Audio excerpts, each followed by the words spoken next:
नमस्कार, गोहार छत्तीसगढ़ में आपका स्वागत है। मैं हूं आपके साथ दिव्यांशु जोशी। छत्तीसगढ़ विधानसभा का मानसून सत्र की शुरुआत 20 जुलाई से हो रही है। इस सत्र में कुल 6 बैठकें होंगी।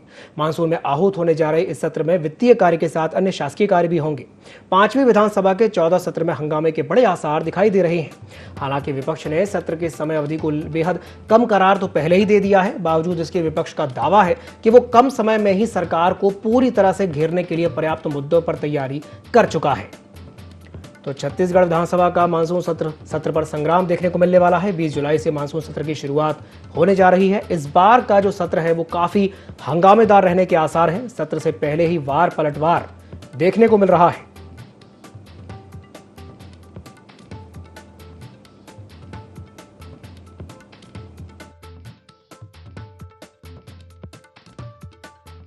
विधानसभा सत्र कल से प्रारंभ हो रहा है और इस विधानसभा सत्र में कुल 6 कार्य दिवस हैं।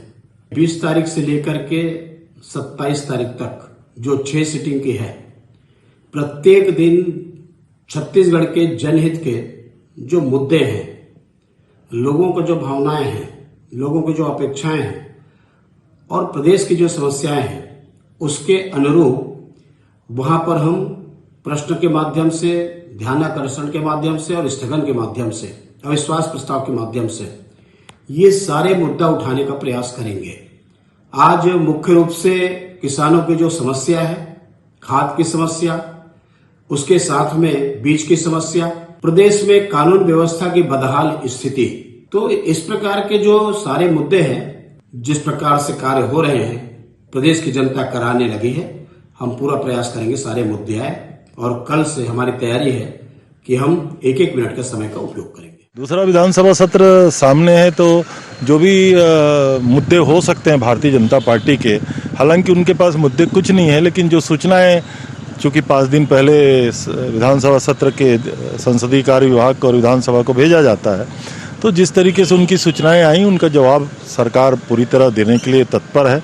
माननीय विधायकों से भी कहा गया है कि विधानसभा में पूरे समय उपस्थित रहें। प्रतिपक्ष के प्रश्नों का जवाब सरकार तो देगी, लेकिन अपनी भी बात बहुत आक्रामक ढंग से हमें करना चाहिए। कल विधानसभा सत्र चालू होगा, पावर सत्र है और इस मानसून सत्र में अनेक सवाल, ध्यानाकर्षण, स्थगन लगाए गए हैं और हमारी पूरी तैयारी है। हमारी बैठक भी हो गई है और पूरी ताकत के साथ हमारे साथी जवाब देंगे। तो 20 जुलाई यानी कल से मानसून सत्र की शुरुआत होने जा रही है। रायपुर में विपक्ष का सत्ता पक्ष पर प्रहार देखने को मिला है। इस बार का जो सत्र है वो काफी हंगामेदार रहने के आसार हैं। सत्र से पहले वार पलटवार भी देखने को मिला है। तो आज इसी विषय पर हम चर्चा करेंगे और चर्चा में हमारे साथ जुड़ने के लिए 3 खास मेहमान हमारे साथ जुड़ेंगे। एक एक करके उनसे आपको परिचय करवा देते हैं। सबसे पहले हमारे साथ अमित श्रीवास्तव जी, जो कि कांग्रेस प्रवक्ता हैं, साथ ही साथ उमेश घोरमोड़े जी, जो कि भाजपा के प्रवक्ता हैं, और लखन चौधरी जी, जो कि राजनीतिक विश्लेषक हैं। आप तीनों मेहमानों का बहुत बहुत स्वागत है IND 24 में। सबसे पहले मैं शुरुआत करना चाहूंगा उमेश घोरमोड़े जी से। उमेश जी, इस बार के सत्र के लिए बीजेपी की क्या तैयारी है, बताइए। विधानसभा का सत्र है जी और बहुत महत्वपूर्ण सत्र है। सीधे तौर पे छत्तीसगढ़ की जनता के हित की बात करने के लिए और छत्तीसगढ़ की जनता के हित में निर्णय लेने के लिए यह महत्वपूर्ण सत्र है। लेकिन यह बड़ा दुख का विषय है और यह हम सब के लिए दुर्भाग्यपूर्ण है कि बीते 3.5 वर्षों में अगर क्रमबद्ध तरीके से तमाम विधानसभा सत्रों को हम देखें तो लगातार छत्तीसगढ़ की जनता से जुड़े मुद्दों से जुड़े हुए मुद्दों से हमेशा से नजर आई है। कोविड का विषय हो या उसके पूर्व का विषय हो, लगातार जो सत्र में मिलने वाला जो समय है, जो जनता के हित में जो समय मिलना चाहिए, उसमें लगातार कमी देखने के लिए मिल रही है। और वर्तमान जिस प्रकार से कल से सत्र प्रारंभ हो रहा और लगातार जिस प्रकार से अगर सत्र चल रहा, लेकिन मुझको लगता है कि 6 दिनों के अंदर में, क्योंकि लगातार छत्तीसगढ़ की जनता के विषय को अगर हम देखें, अब तो इनके सरकार के मंत्री से लेकर के तमाम लोग लगातार की कार्य प्रणाली पर प्रश्न चिन्ह खड़ा कर रहे हैं। जनता से जुड़े हुए महत्वपूर्ण विषयों पर प्रश्न चिन्ह खड़ा कर रहे हैं। चाहे हम प्रधानमंत्री आवास योजना की बात करें, बीते 3.5 वर्षों से विपक्ष दल होने के नाते हम लगातार जनता के इस महत्वपूर्ण विषय को, उनके आवास से जुड़े हुए विषय को लगातार उठा से लेकर के तमाम मोर्चों पर इस विषय की थी, लेकिन अब इनके स्वयं के पंचायत मंत्री विभाग छोड़ते हैं और इस बात को इंगित करते हुए, इस बात को प्रमाणित करते हुए मंत्रालय छोड़ते हैं कि भैया गरीबों के साथ भूपेश बघेल की सरकार अन्याय कर रही है, उनके घर को छीनने का काम इन्होंने किया है। ऐसे अनेक विषय है। अभी पेशा कानून का विषय है, पेशा कानून को लेकर के भी बहुत सारे प्रश्न है, जनता से जुड़े हुए विषय है, अपराध है, ऐसे तमाम विषय हैं और इन तमाम विषयों पर जनता के हित में सरकार को बिल्कुल बिल्कुल बिल्कुल सही कहा आपने उमेश जी। ऐसे तमाम विषय हैं जिस पर विपक्ष इस बार जी साफ तौर पे देखने जी बिल्कुल बिल्कुल। चर्चा में हमारे साथ अमित श्रीवास्तव जी भी जुड़ गए हैं जो कि कांग्रेस प्रवक्ता हैं। अमित जी, उमेश जी ये कह रहे हैं कि इस बार जो सत्र की जो अवधि रखी गई है वो काफी कम रखी गई है, क्या कहेंगे इस पर? सर अवधि कम नहीं है, सावधान रहिए और निश्चित। जिस प्रकार से वहां पर विपक्ष सियासत करता है, समाधान कम सियासत उनका मकसद ज्यादा होता है, हंगामा करना ज्यादा मकसद होता है। जनता से जुड़े मुद्दे अगर उनके यहाँ सत्ता पक्ष सारे प्रश्नों का जवाब देने के लिए तैयार है, लेकिन विपक्ष जो है वो खुद प्रश्न लगाता है और प्रश्नों का उत्तर भी सुने बिना ही वो वहां से बहिगमन कर जाते हैं। तो जनता, छत्तीसगढ़ की 2 करोड़ 80 लाख जनता सारी चीजों को देखती है और समझती है, और जिस प्रकार से विपक्ष का एक पलायनवादी तरीका है वो छत्तीसगढ़ की जनता की गाड़ी कमाई को कहीं ना कहीं जो जिससे सत्र चलता है उसको उसमें उनको जिस प्रकार का सहयोग करना चाहिए वो नहीं करते हैं, और जनता सारी चीजों को देख रही है और समझ रही है। अब विपक्ष हमेशा ये आरोप लगाता है कि सत्र छोटा है, तो साहब ये तो छत्तीसगढ़ का सत्र तो फिर भी हम बड़ा रखते हैं। केंद्र में बैठी हुई सरकार तो एक दिन में सत्र को खत्म कर देती है, लेकिन मैं उस पर नहीं जाना चाहता। हम सारे प्रश्नों का जवाब देने के लिए सत्ताधारी दल पूरी तरीके से तैयार है। हमारी उसके लिए बैठकें हो चुकी हैं। हमारे एक एक विधायक, हमारे मंत्री, सारे जो मंत्री हैं, मंत्रीगण हैं, वो सारे जो विपक्ष के प्रश्न लगे हैं उसका उत्तर देने के लिए पूरी तरीके से तैयार है, और जब तक वो संतुष्ट नहीं होंगे तब तक वो जवाब देंगे। लेकिन मैं फिर आपके माध्यम से कह दूं कि ये कहते कुछ हैं, करते कुछ हैं, और अगर इन्हें वाकई जवाब चाहिए तो कम से कम जो प्रश्न उनके विधायकों ने लगाए हैं वो प्रश्नों का जवाब उनको सुनना चाहिए। बड़ी जिम्मेदारी विपक्ष की भूमिका निभानी चाहिए, और हम कहते भी हैं हमेशा कि this is the beauty of our democracy. एक सशक्त विपक्ष की भूमिका किसी भी स्वस्थ लोकतंत्र के लिए अति आवश्यक है। लेकिन जिस प्रकार से हम छत्तीसगढ़ में देख रहे हैं, हम विपक्ष की जो सशक्त विपक्ष की भूमिका कहीं ना कहीं हम मिस करते हैं। और एक आपके माध्यम से एक और अहम चीज मैं कहना चाहता हूं कि लगातार जिस प्रकार से 5वीं विधानसभा का 14वां सत्र जो है, अगर आप देखेंगे तो इसमें 6 बैठकें भी होंगी। शासकीय कार्य के साथ साथ अन्य जो श्रद्धांजलि देने के बाद जो सारे विधेयकों पे चर्चा भी होती है, और लगातार हम कोई भी चर्चा से हम भागते नहीं हैं। हम सारे प्रश्नों का जवाब देने के लिए तैयार हैं। बस वहां पर सदन आसंदी के समक्ष विधायक बैठे रहें, प्रश्नों के जवाब सुने, और कम से कम बाहर आके अगर वो प्रश्नों के जवाब सुनना चाहते हैं तो सारे प्रश्नों का जवाब हमारे मंत्रीगण देंगे। लेकिन वहां पर से बहिगमन करना और बाहर आके पॉलिटिक्स करना, ये दोहरी जो चाल चरित्र और भाजपा का चेहरा है, ये इनको बाज आना चाहिए। जी बिल्कुल। तो हमारे साथ चर्चा में लखन चौधरी जी भी जुड़े हुए हैं। लखन जी से मैं एक सवाल कर लेता हूं। लखन जी, इस बार का जो सत्र है वो काफी हंगामेदार रहने के आसार हैं। ऐसा लग रहा है कि काफी हंगामेदार रहेगा, क्योंकि स्वास्थ्य मंत्री टीएस सिंहदेव ने जिस तरीके से एक विभाग को छोड़ दिया और उन्होंने त्यागपत्र दिया, तो ये भी एक मुद्दा है, अहम है, जो उठेगा। क्या लगता है आपको कि इस बार कैसा रहेगा ये सत्र? लखन जी। आपने बहुत सही कहा कि इस बार का जो सत्र है भले ही छोटा है, 6 दिन का कार्य दिवस है, लेकिन मुझे लगता है कि सबसे ज्यादा हंगामेदार रहेगा। और बल्कि ये कहा जाए कि 3.5-4 साल के जितने सत्र हुए हैं उससे सबसे ज्यादा हंगामेदार होगा, ऐसा लग रहा है। और ऐसे अंदेशे भी पिछले 1-2 दिन से देखने को मिल रहे हैं। देखिए, कल ही भाजपा की तरफ से ये बयान आया है कि जिस मुद्दे को आपने उठाया कि टीएस सिंहदेव का मामला, उसी मुद्दे को लेकर भाजपा पहले ही दिन अविश्वास प्रस्ताव लाने की बात कर रही है। अब ये कल देखना बड़ा दिलचस्प होगा कि ये मुद्दा, हालांकि देखिए आज ये मुद्दा जो है 61 विधायकों के पत्र के बाद जो है ये मुद्दा थोड़ा सा ठंडा पड़ता दिख रहा है, लेकिन फिर भी मुझे लगता है कि भाजपा कल इस मुद्दे को लेकर कुछ न कुछ तो विधानसभा में उठाएगी। साथ ही साथ एक महत्वपूर्ण मुद्दा और है दिव्यांशु जी, जो इस समय खेती किसानी का सीजन छत्तीसगढ़ में शुरू हुआ है, कई जगहों से खाद की कमी की शिकायतें आ रही है। इन सब चीजों को भी मुझे लगता है कि भाजपा बड़ा मुद्दा बनाकर जो है उठाएगी और विधानसभा सत्र में एक विपक्ष को इस तरह के मुद्दे उठाने भी चाहिए। सशक्त जो है लोकतंत्र के लिए विपक्ष का मजबूत होना निहायत जरूरी भी होता है। तो लेकिन मुझे लगता है कि इस बार जो जनहितकारी या जन कल्याणकारी कार्यों से अधिक इस तरह के राजनीतिक मुद्दे जो है इस बार के सत्र में छाए रहेंगे ऐसा लगता है।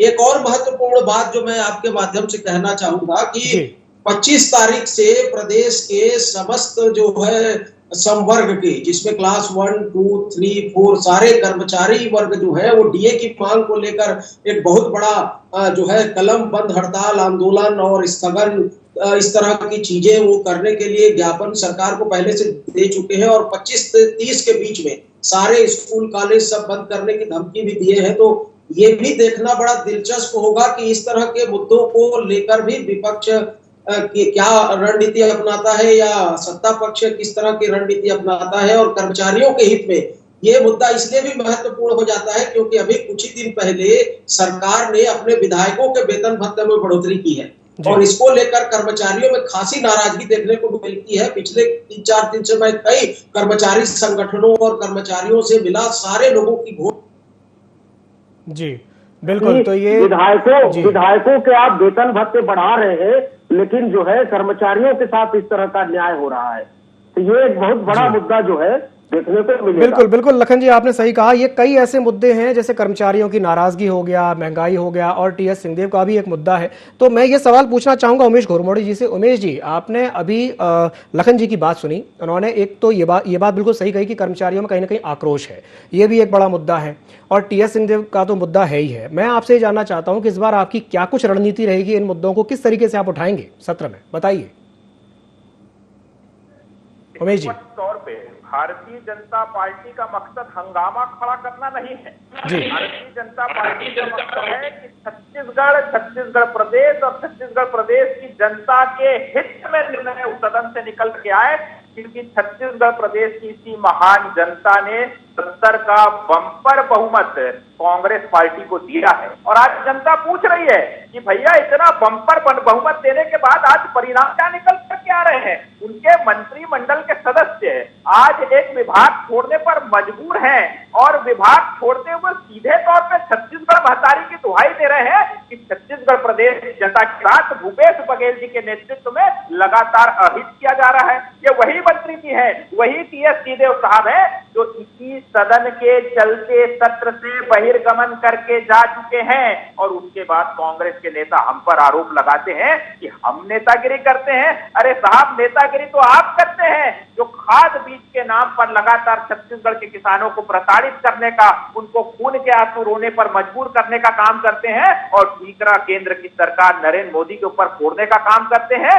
इस मुंह से आप राजनीति करते हैं जब छत्तीसगढ़ प्रदेश के अंदर में किसानों को खाद की आवश्यकता है तो आपके संरक्षण में यहाँ पर काला बाजारी बढ़ रही है। केंद्र लगातार आपूर्ति कर रहा है, आपका खाद्य विभाग उसको स्वीकार करता है, बाकायदा विज्ञप्ति जारी करके उस बात को स्वीकार करता है आपका खाद्य विभाग, और आपके खाद्य मंत्री का बयान अलग आता है, आपके मुख्यमंत्री का बयान अलग आता है और केवल केंद्र की नरेंद्र मोदी की सरकार के ऊपर आप आरोप लगाते हैं। इससे स्पष्ट होता है कि राजनीति करने का काम कांग्रेस के नेता करते हैं। तमाम विषय है, कर्मचारियों का विषय है। बीते 3.5 वर्षों के अंदर में लगातार किस प्रकार से प्रदेश के कर्मचारियों को प्रताड़ित करने का काम किया गया, चाहे अनियमित कर्मियों को नियमित करने का विषय हो, चाहे संविदा कर्मियों का विषय हो या फिर कर्मचारियों के टीए बढ़ाने का विषय हो, हर मोर्चे पर कांग्रेस की सरकार ने तमाम कर्मचारियों का अहित करने का काम किया है और इसी का परिणाम रहा है कि प्रदेश के तमाम जिलों के अंदर में कर्मचारी लगातार लामबंद रहे हैं, आंदोलन करने पर मजबूर रहे हैं और उसको तो बहुत दुख होता है। उमेश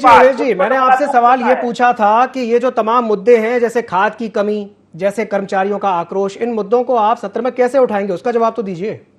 देखिए, मैंने वही कहा निश्चित तौर पे हमारे नेता इन तमाम विषयों को, चाहे कर्मचारियों का विषय हो, चाहे किसानों के खाद्य विषय हो, इन तमाम विषयों को सदन में मुखरता के साथ रखेंगे और लगातार जो झूठ की पोल हम खोलने का काम करते रहे सदन के अंदर में, वैसे इनकी झूठ की पोल हम खोलेंगे और छत्तीसगढ़ के किसानों के सामने, छत्तीसगढ़ के कर्मचारियों के सामने, छत्तीसगढ़ के युवाओं के सामने इनका दागदार चेहरा सदन में बेनकाब करने का हम प्रयास करेंगे। और यकीन मानिए, जब इनका चेहरा बेनकाब होने वाला होता है तो ये भागने का प्रयास करते हैं। सदन से हमारे विधायकों को चाहे निष्कासित करने का विषय हो या फिर विवाद खड़ा करने का विषय हो, लगातार आपको कल से देखने के लिए मिलेगा। हमारे विधायक मुखरता से छत्तीसगढ़ की बात करेंगे, छत्तीसगढ़ के हर वर्ग की बात करेंगे, चाहे अपराध का विषय हो, बिल्कुल बिल्कुल, चाहे अपराध का विषय हो, चाहे बेरोजगारी का विषय हो, आप उन विषयों को पूर्ण मुखरता के साथ उठाएंगे। मैं प्रतिक्रिया लेना चाहूंगा अमित जी से। अमित जी, वो तो सीधे तौर पर ये पहली बात तो उन्होंने ये कही कि सिर्फ हंगामा खड़ा करना मेरा मकसद नहीं, मेरी कोशिश है कि सूरत बदलनी चाहिए। और दूसरी बात वो ये कह रहे हैं कि जब जब वो मुद्दा उठाते हैं तो आप भाग खड़े होते हैं। क्या कहेंगे अमित जी? देखिए, मैं आपको बता दूं कि पलायनवादी जो सोच है और जो पलायनवादी कृत्य है वो सिर्फ भाजपा के नेता करते हैं। और सबसे अहम बात कि वो कह रहे हैं कि हंगामा खड़ा करना मेरा मकसद नहीं और मेरी कोशिश है कि ये सूरत बदलनी चाहिए। तो सूरत छत्तीसगढ़ की जनता ने विधानसभा चुनाव में बदल दिया है। 15 साल का जो कुशासन था इसको खत्म, और हमारे को जिस प्रकार का बम्पर प्यार और आशीर्वाद सिक्का उमेश जी ने जो जन आशीर्वाद हमें मिला है अपने मताधिकार के प्रयोग से, जो छत्तीसगढ़ की जनता ने हमारी सरकार बनाई है, और जिसके बाद मुझे ऐसा लगता है कि भाजपा के नेताओं को आत्मावलोकन करना चाहिए कि क्या जनता ने उनके विषय में सोचा था कि 15 साल बेमिसाल उनको 14 सीटों में लाके छोड़ा, कि ऐसा क्या उनका कुकृत्य था 15 साल जिन्होंने सिर्फ वहां पर करारे नोटों की राजनीति करी, और अब वो प्रश्न चिन्ह उठा रहे हैं। तो जनता सारी चीजों को समझती है। देखिए, खुद इतने डिफरेंसेस हैं कि इनके यहाँ प्रदेश अध्यक्ष जी की कार्यशैली पे नंद कुमार साय जी ने प्रश्न चिन्ह लगा दिया है। केंद्रीय नेतृत्व प्रदेश के नेताओं को कुछ समझती नहीं है। उसी प्रकार से आप देखिए कि जो इनकी प्रभारी आती हैं दिव्यांश जी, वो लोकल जो इनके नेता हैं छत्तीसगढ़ के, उनको अपने साथ लेके नहीं जाती हैं। और जिस प्रकार से चिंतन शिविर में जो पूर्व मंत्री हैं उनको जगदलपुर से रायपुर भेज दिया जाता है। और एक हमारी सरकार है, हमने जो भी घोषणा पत्र में वादे किए लगभग 90% वादे हमने पूरे भी किए हैं। और लगातार भूपेश बघेल जी के नेतृत्व में जो कांग्रेस की सरकार यहाँ पर काम कर रही है, कहीं ना कहीं मैं आपको बता दूं कि हमने युवा, किसान और हमारे जो सर्वहारा समाज को आधार मानकर अंतिम पंक्ति में बैठे हुए अंतिम व्यक्ति तक सरकारी योजनाओं का लाभ कैसे पहुंचे, हमने उसके लिए काम किया है। और मुझे आप यहाँ पर बात कह रहे हैं कि अंतिम पंक्ति में बैठे व्यक्ति तक लाभ कैसे पहुंचे, इसका आपने प्रयास किया है। लेकिन क्या कारण है कि कर्मचारियों में आक्रोश है? कर्मचारियों के आक्रोश पर क्या कहेंगे? देखिए, कर्मचारी वर्ग, ये छत्तीसगढ़ की जनता ने और सारे लोगों ने, मीडिया ने, सारे लोगों ने देखा है कि यही कर्मचारी जो हमारे प्रदेश के कर्मचारी हैं, जब सीएम साहब ने आदेश उनके सपोर्ट में निकाला था तो वो उन्होंने सीएम साहब को मिलकर आभार भी जताया था और सीएम साहब के जिंदाबाद के नारे भी लगाए थे हमारी पार्टी के लिए। उन्होंने जिस प्रकार से मिठाइयां बांटी थी कि कांग्रेस ने जो कहा है वो किया है, इन्होंने पटाखे भी फोड़े थे। तो ये कर्मचारी हमारे अपने, हम मिल बैठ के उनसे बात भी कर लेंगे। और लगातार जैसा मैंने आपको कहा कि घोषणा पत्र के लगभग 90% से ज्यादा वादे हमने पूरे भी किए हैं। और जिस प्रकार से आप देखिए, अगर हम अच्छा काम दिव्यांशु जी नहीं कर रहे होते तो क्या विधानसभा चुनाव के बाद एक भी चुनाव छत्तीसगढ़ में बीजेपी ने जीता है? नहीं जीता। चारों उपचुनाव हमने जीता। हमने नगरीय निकाय में 10 के 10 महापौर अपने बनाए। पंचायत चुनाव में हमारी जीत हुई। तो लगातार जनता का भरोसा हमें मिल रहा है। और जनता का भरोसा खोने वाले बीजेपी के नेता अगर मैंने कहा ना, आत्म अवलोकन करेंगे तो निश्चित तौर पे मुझे ऐसा लगता है कि आने वाले समय में कुछ उनके साथ अच्छा हो जाए। लेकिन इसके विरोध के लिए हमारा विरोध मत करिए। छत्तीसगढ़ मॉडल पूरे देश में पसंद किया जा रहा है। ये जिस गोबर की हमारी योजना को उपहास उड़ाते थे इनके पूर्व मंत्री, आज इनके ही राज्य, जहां पर भाजपा शासित राज्य, चाहे मध्य प्रदेश हो चाहे उत्तर प्रदेश हो, वहां पर उस योजना को अडॉप्ट किया जा रहा है।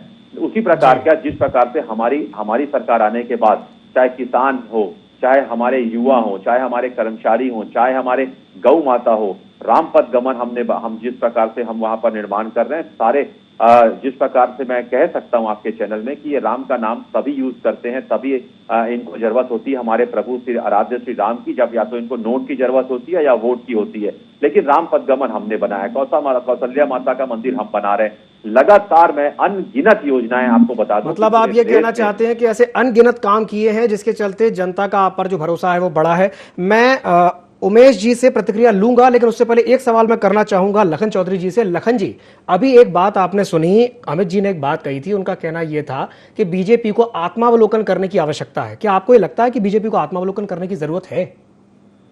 मुझे लगता है छत्तीसगढ़ में तो नहीं है। छत्तीसगढ़ में देखिए बीजेपी वैसे भी सत्ता में नहीं है, बहुत कम सीट है, तो छत्तीसगढ़ को बहुत ज्यादा भाजपा में चिंतन की जरूरत नहीं है। मुझे लगता है कि इस समय ज्यादा चिंता की जरूरत इस समय देखिए दिव्यांशु जी कांग्रेस को है। इसलिए कांग्रेस को देखिए ताबड़तोड़ जो प्रचंड बहुमत है उसको कैसे बचा के रखती है। और आने वाले दिनों में देखिए टीएस बाबा का प्रकरण अभी ठीक है कि 61 विधायकों ने पत्र लिखकर जो है नाराजगी जाहिर की है बाबा के प्रकरण में, और ये मामला अभी सुलझ गया है। लेकिन आने वाले 2023 के चुनाव में कांग्रेस के लिए ही ये जो है नुकसानदायक हो सकता है। तो इसलिए कांग्रेस को ज्यादा चिंता करने की जरूरत है। और अमित भाई के माध्यम से मैं तो कहना चाहूंगा कि इस तरह के प्रकरण को 1 साल मात्र बचा है, एक तो कांग्रेस को देखना चाहिए, ध्यान देना चाहिए कि अंदरूनी कला केंद्र में किस तरह से कांग्रेस अंदरूनी कला की वजह से सफाया होते जा रहा है, ये हम देख रहे हैं। यदि छत्तीसगढ़ एक राज्य बचा हुआ है वहां भी इस तरह की स्थितियां पैदा होती है तो ये कांग्रेस के लिए नुकसानदायक हो सकता है। दूसरी एक महत्वपूर्ण बात कि भाजपा को बहुत ज्यादा चिंता करने की इसलिए जरूरत नहीं है दिव्यांशु जी, क्योंकि भाजपा का जो केंद्रीय संगठन और केंद्रीय नेतृत्व है वो इतना मजबूत है कि मोदी जी उस समय चुनाव के समय आएंगे और ऐसा माहौल बनेगा मोदी का कि जो है पूरा लोकसभा में तो पिछले बार भी कितना जो है लोकसभा के बावजूद कितना जो है जीत इनको मिली थी। विधानसभा में कांग्रेस को इतना प्रचंड बहुमत मिला था, लेकिन मात्र 4 महीना 5 महीना बाद लोकसभा का चुनाव हुआ, उसमें भाजपा को कितनी सीट मिली। तो मुझे लगता है कि भाजपा से अधिक छत्तीसगढ़ में कांग्रेस को जो है चिंतन करने की जरूरत है। जी। और क्योंकि अंदरूनी कला सबसे महत्वपूर्ण चीज, जो अंदरूनी कला बढ़ रहा है वो एक नुकसानदायक हो सकता है। इसका फायदा भाजपा मजबूत तरह से भरपूर तरह से उठाएगी और ये उठाना जानते हैं। जी, तो मैं प्रतिक्रिया ले लेता हूं उमेश जी से। उमेश जी, अभी आपने दोनों की बात सुनी, आपने अमित जी की भी बात सुनी, आपने लखन जी की भी बात सुनी, और लखन जी तो साफ तौर पर कह रहे हैं कि आत्मावलोकन की आवश्यकता कांग्रेस को है, बीजेपी को नहीं है। लेकिन साथ ही साथ अमित जी ने एक बात और कही, उन्होंने अनगिनत उपलब्धियां गिना दी अपने सरकार की, कि ये जो उपलब्धियां हैं जिसकी वजह से जनता का जो भरोसा है वो कांग्रेस पर ज्यादा। क्या कहेंगे इस पर उमेश जी? ओवर कॉन्फिडेंस है और 90% वादे पूरा करने का दावा यहाँ पर अमित श्रीवास्तव जी कर रहे हैं और आत्मावलोकन की सीख हमको दे रहे हैं।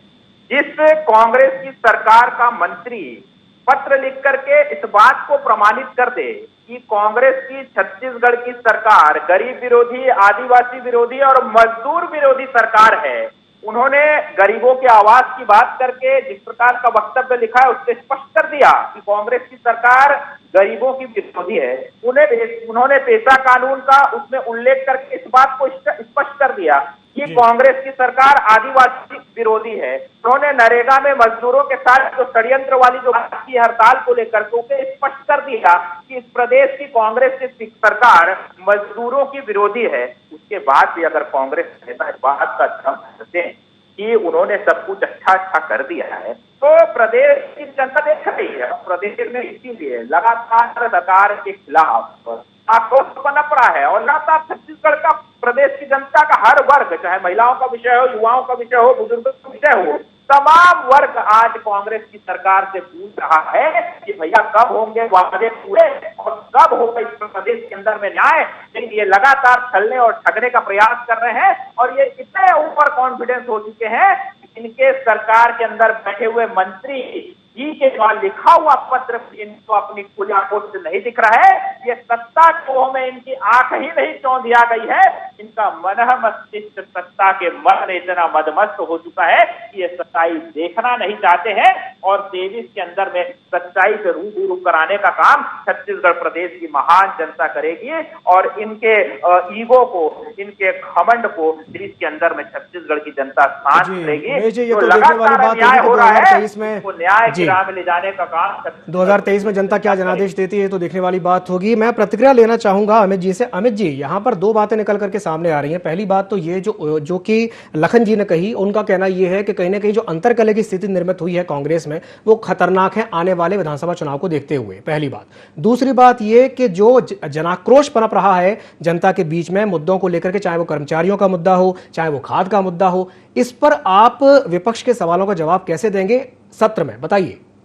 देखिए, पूरी तैयारी है हमारी। मैंने जैसा कहा, हमारी मीटिंग भी हो गई है। सत्ताधारी दल सारे सवालों के जवाब देने के लिए पूरी तरीके से तैयार है। बस शर्त कि विपक्ष जो है वो सवाल के जवाब सुने, उसके पहले वो वहां से पलायनवादी नीति ना अपनाए। दूसरी चीज, बहुत ही सम्मानित लखन भैया हमारे बड़े भाई हैं, लेकिन लखन भैया ने एक चीज कही कि भाजपा का केंद्रीय नेतृत्व मजबूत है। मैं आपको बता दूं कि इनकी आस्था लोकतंत्र में नहीं दिव्यांशु जी, नोट तंत्र में है। लोकतंत्र तो कर्नाटक में हमारे साथ था, इन्होंने वहां पर सरकार पलटाई। मध्य प्रदेश में लोकतंत्र हमारे साथ था, आज महाराष्ट्र में इन्होंने क्या किया, देश में गोवा में इन्होंने क्या किया, मणिपुर में क्या किया, असम में, नॉर्थ ईस्ट में इन्होंने क्या किया। अगर इनकी आस्था लोकतंत्र में होती तो आज ये जिस प्रकार से बार बार लोकतंत्र की हत्या नहीं कर रहे होते।